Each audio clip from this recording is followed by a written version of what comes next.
দেখো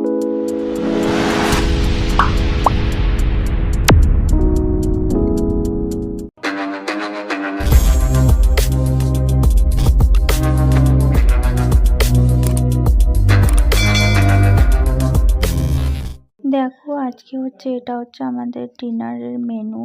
আমি একটাও কিছু করিনি, সবই তোমাদের দাদাভাই রান্না করেছে। কত কিছু করে ফেলেছে একা হাতে। আলু ভাতে করেছে, ডাল করেছে, চিকেনও নিয়ে এসেছিল, চিকেন করেছে। আমি শুধু বলেছিলাম যে আমাকে একটু গরম গরম আলু ভাতে করে দিও, আমি খেয়ে নেবো, আর তুমি যদি আরো তো একটু ডাল করে আর ডিম ভাজা করে নিও। কিন্তু আমি জানিই না যে চিকেন নিয়ে এসছে। দেখলাম চিকেন টিকেন সবই করেছে, আর আমার মুখের অবস্থাটা দেখে বুঝতে পারছো খিদে পাচ্ছে, কিন্তু খেতে খুবই কষ্ট হচ্ছে। আজকে আমি একটু হেল্প করতে পারিনি, পুরোটাই শুয়েছিলাম। নিজে হাতে সবকিছুই করেছে, আর আমাকে তো রান্নাঘরে যেতেই দেয়নি। বর মাংস করেছে, ডাল করেছে, আলু ভাতে করেছে, দিদি এখন আমি খাচ্ছি। বছরে একবার জ্বর হলে বরের হাতে রান্না খেতে পাওয়া যায়, না হলে সৌভাগ্য হয় না।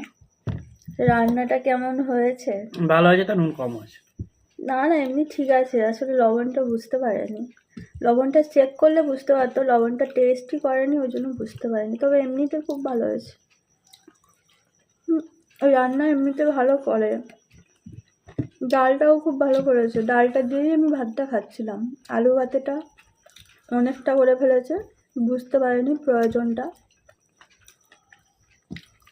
দুজনের আলু ভাতে হয়ে গেছে 4 জনের মাপে, মানে যা আলু ছিল সব সেদ্ধ করে ফেলেছে। আর খাচ্ছি আমি এখন। এসে রান্না করে এসে তো অনেকটা দেরি হয়ে গেছে, প্রায় এখন 11:30টার মতো বেজে গেছে।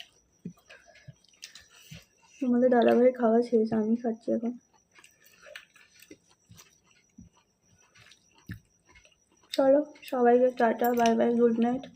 আর আমার থোবড়াটা তো দেখে বুঝতে পারছো, তো একদম যাতা অবস্থা হয়ে গেছে। যাই হোক, সুস্থ হয়ে উঠবো নাকি একবারে সোজা খাটিয়াতে করে যাবো সেটাই বুঝতে পারছি না।